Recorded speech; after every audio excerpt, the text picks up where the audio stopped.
Well, hello everyone. Welcome to P.B.M. Vending.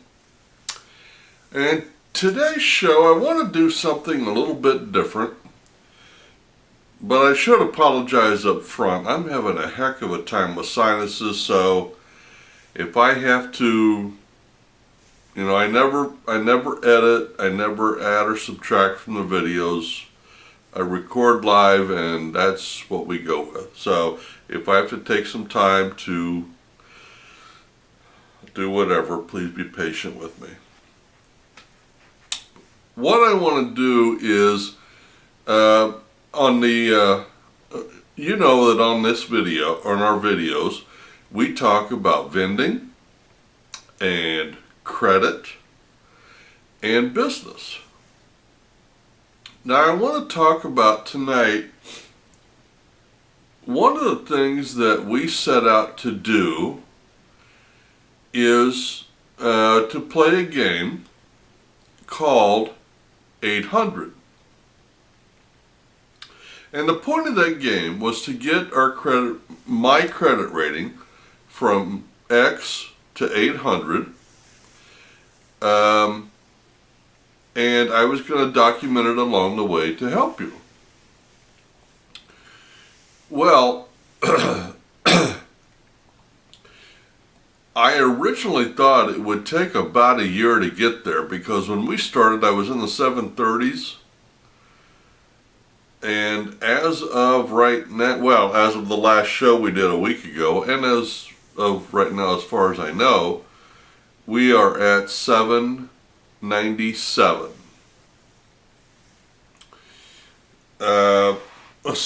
But even if we assume that it's going to take 6 months, let's just assume that, okay?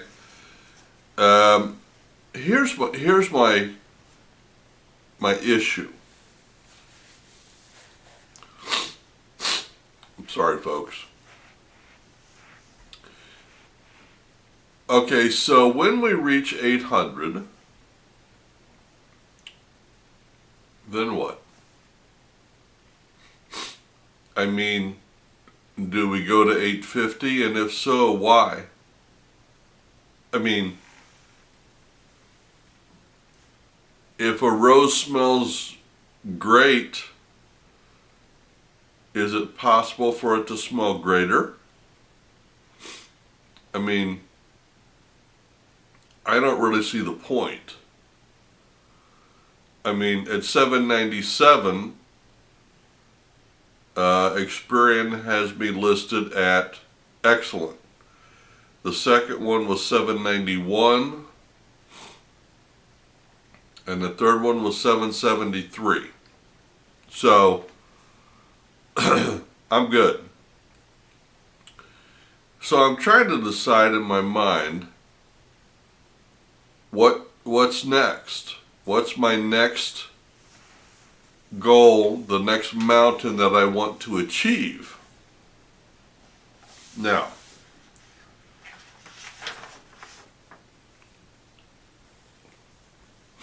is there a benefit to having an 850 score over an 800 score?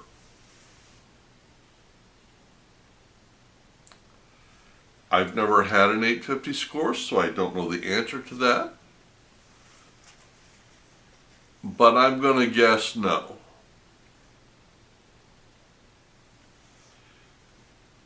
Okay, and I've been thinking about this for about a month. And here's some of the options I thought of.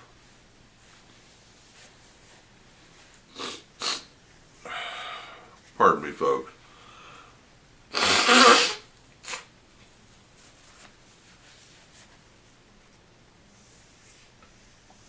Okay, so what if we broke the credit game down to business cards versus personal cards, and how high can we get our credit limits?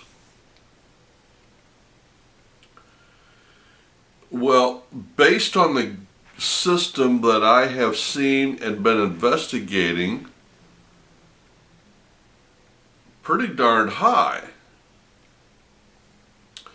Because everybody, the credit bureaus, the businesses, the credit card companies, and the people in general all seem to agree that the more credit cards you have, the higher the limit, the better your credit limit. The better your credit limit, the higher your credit limit, the better your credit rating. I mean, the average guy, I looked at my report the other day, and I have almost $70,000 worth of available credit. Am I ever going to use that? Absolutely not. My total usage is probably 5 or 6%. And that's only because the difference between statement date and reporting date. I pay my cards off every month. So in reality, I don't carry balances. So what difference does it make if I have $1 million in credit or 5,000 in credit? It really makes no difference to me. But to everybody else involved, it's huge. So my question in my mind is it worth my time and effort? My initial response is no. I see no benefit to that. I mean, unless you'd like bragging, and I really don't. Ooh, he's got $100K in available credit card debt. Ooh. So what? Does that get you a better rate? Now, it will get you a better rate if the difference that you're talking about is 600 versus 800. Yeah, it's going to get you a better rate. But is it going to get you a better rate between 800 and 850? No. All right, so we need to keep our eye on the ball, but as we cross each border, we got to make sure that we know where the ball's at. And once you cross that magical, mystical barrier of 800, what's the point? Now, why is 800 a point? In my mind, it's not. Okay? In my mind, 797, I'm there. Okay? Is there a difference between 797 and 800? Not really. But the game was 800, so we're going to play 800. But when we achieve that, let's pick a realistic game. Okay. Business cards versus personal cards. Now, I've been researching this, and here is the gist of what I have found.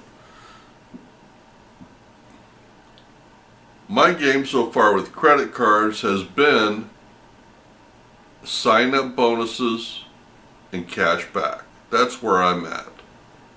Okay? When you research business cards, you will find the majority of business cards talk about points. And what's the purpose of points? Points are a made-up currency designed by credit card companies and other businesses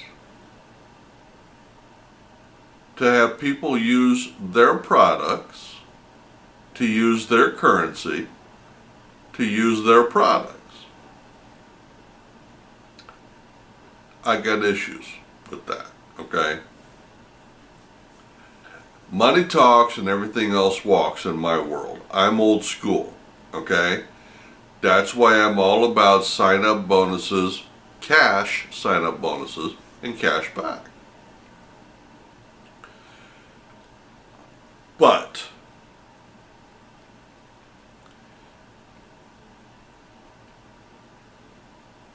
if we acknowledge the fact that bonuses in the form of points and cash value in the form of points collected timelessly, manipulated, transferred, inflated, timely purchased, and wisely used, could get you to improve your lifestyle, that would be a good thing. As an example, and today I did some research on business credit cards. Now, here's the benefits as I see business credit cards.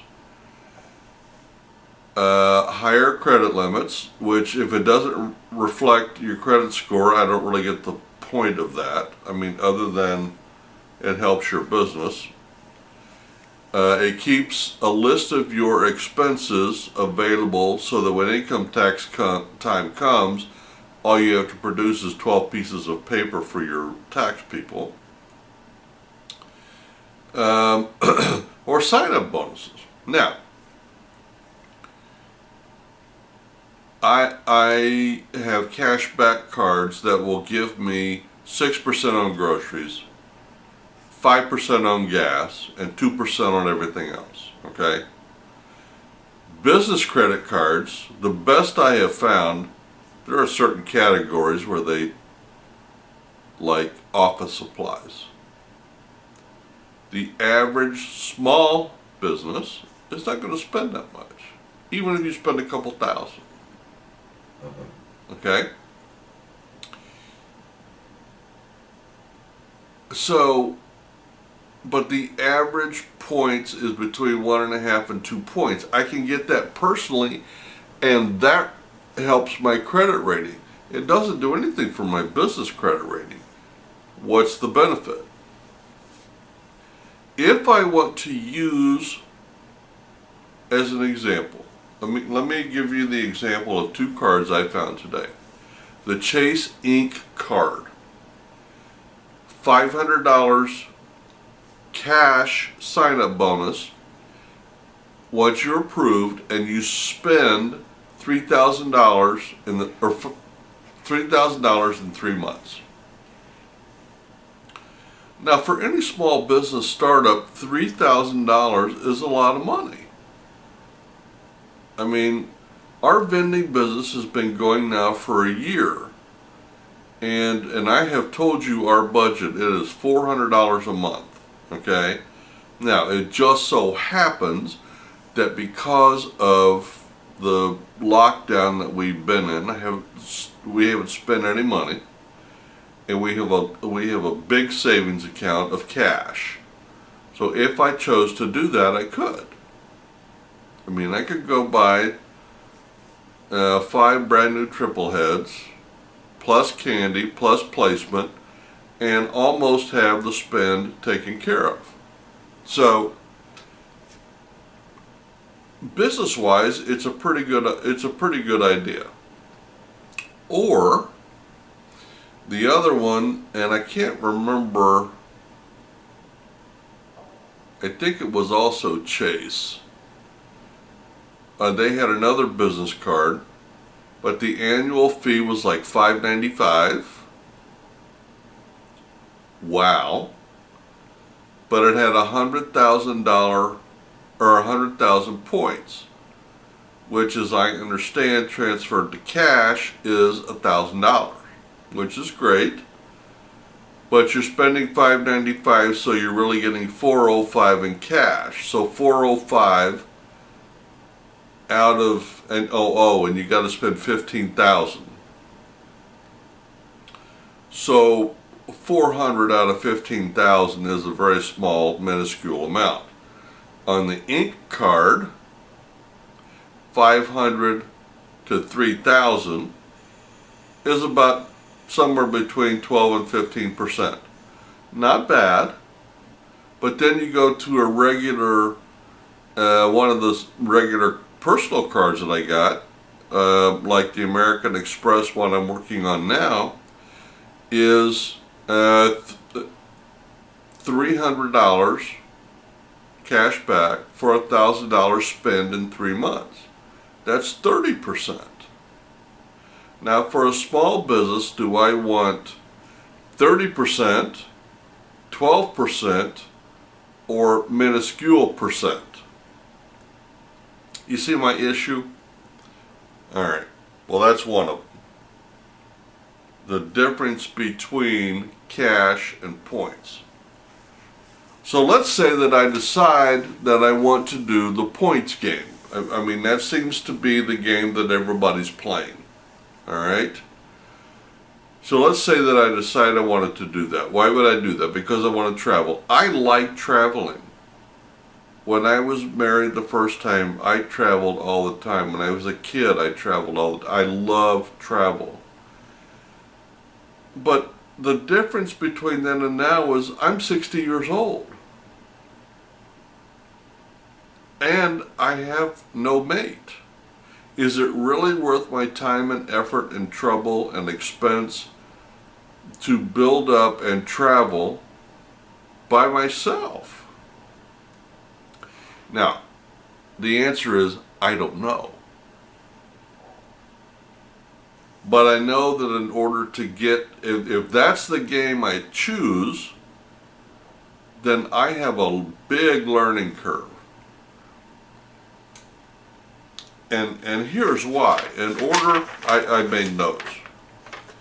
So, if you look at the travel points on cards, which by the way are mostly on business cards, you can get them on personal, but mostly on business cards. First you have to decide how important is travel to you or people in your business. If the business cards do not affect your personal credit, which they don't, it's my understanding, then how many is enough? How many business cards is enough? And there's all kinds of videos out there.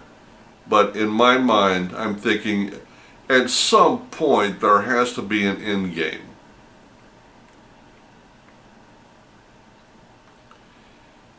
How do you start? I mean, think about this. I have a Chase card and I have an American Express card, personal. I have looked into both. From where I sit, Chase looks better, only because they offer a business card that is not going to affect my personal credit bureau, that offers me a nice chunk of cash for a large spend that I can handle at this point. American Express, as I understand, is easier to get. They got no sign-up bonus. And their business cards don't offer much. I also understand that there's a difference between the value of cards points between companies. I don't know that. I don't know what those are. In my mind, I'm keeping everything equal so I can make a sound decision, because the value of things change. I mean, so let me give you an example. Let's say that the Chase points are worth a penny apiece, and American Express is worth a half a penny apiece. What if we find out tomorrow that the CEO of Chase Manhattan Bank has absconded with $30 billion and the stock goes through the toilet? What happens to the points? Now they're worthless. Okay? So the currency, you can't base your decision on the value of the currency when the currency is subject to change based on things you can't control. So I restate the issue. how much is enough.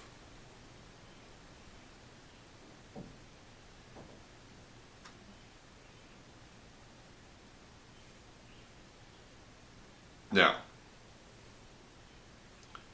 one last thing about points. If I decide that I am willing to go to the time and trouble and effort to learn this, to learn the vernacular, to learn the currency values, to learn how to transfer between, to find out the right companies and how to transfer the points, and then how to redeem them and how to get the most and use them domestically versus internationally and the cards to use. If I go through all those issues and I decide I want to do that, which a lot of guys have, and they seem to enjoy it, and they seem to do a lot of travel.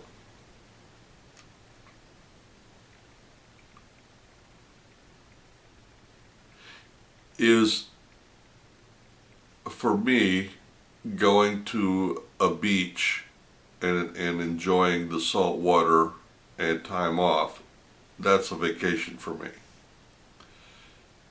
Is that worth the next 2 years of my life learning, collecting, keeping track of things and points? I don't know. I'm checking my time here. Oh. Oh no, we're good. We still got 20 minutes. All right. Now,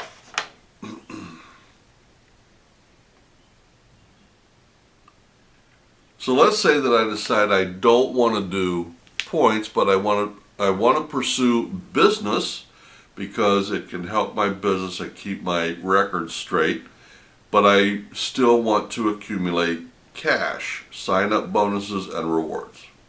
Let's just say that. Again, I have to say, how much is enough? I don't know. I'll take all the sign-up bonuses I can get. So then we have to decide, well, okay, but let's talk about churning. Am I willing to go through the issues once the companies think that I'm churning? Which technically I would be.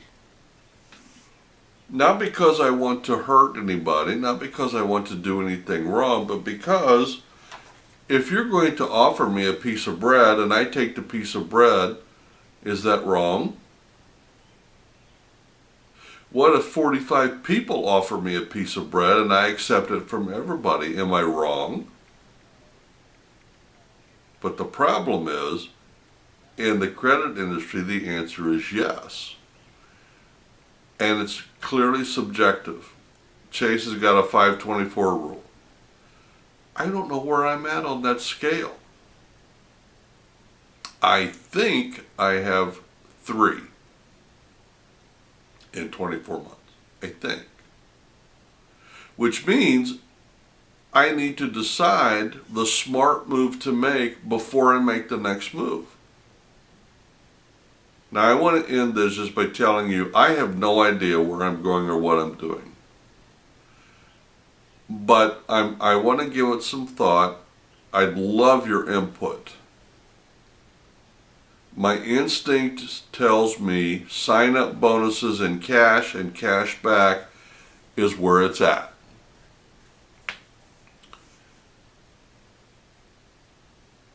Because money talks and everything else walks, okay?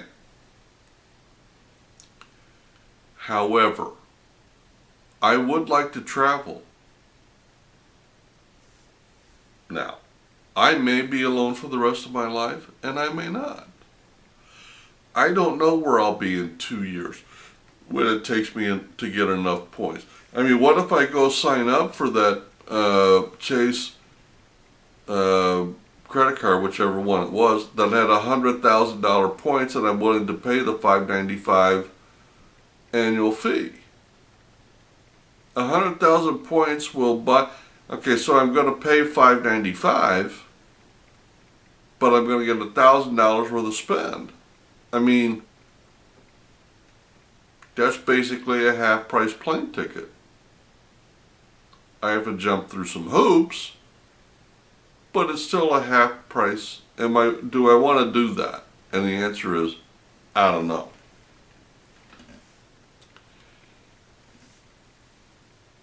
And another thing I noticed when I was doing the research, there's not a lot of business cards out there that have cash back on the business cards. For the most part, it's points. So, this has been just kind of a therapeutic think out loud kind of video, and I'm looking for some help. I'm looking for some input. And I'll probably do a follow-up. I need to wrap this up because I looked at my timer and I'm running out of time. But this is what I've been toying with and thinking about and researching for about a week. And the problem is, I don't know the answer. Here's what I know for sure. Instinct tells me to do nothing until the holidays, or just before the holidays. Because if I'm a credit card company, that's when I'm going to hook you. And how am I going to hook you? I'm going to hook you with cash back and sign-up bonuses. And that's where I want to be able to come in. And ideally, I'd like to get one business and one personal cash sign-up bonus plus decent cash back. That's what I'm thinking. And then after that, that should be my 5, and I should be 5 and done. Or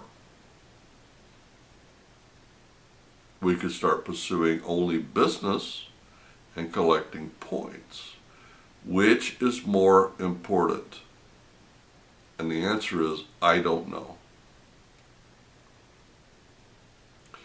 If you have been in this position and you have followed my logic and my thought process, and you have any input at all, please note it down there, because I'd love some help. As you may or may not know, I have nobody here to bounce things off of, which is why I'm bouncing them off of you. Please give me some input so that I can make a rational, logical, unemotional decision. Because just like with the credit thing, once I'm in, I play to win. But I gotta be convinced, and I have to be motivated. And right now, I'm neither convinced nor motivated either way. I really could care less at this point. Help me if you can. Continue to watch.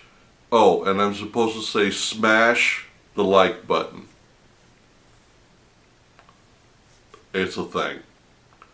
So do that, and we'll see you again in another video.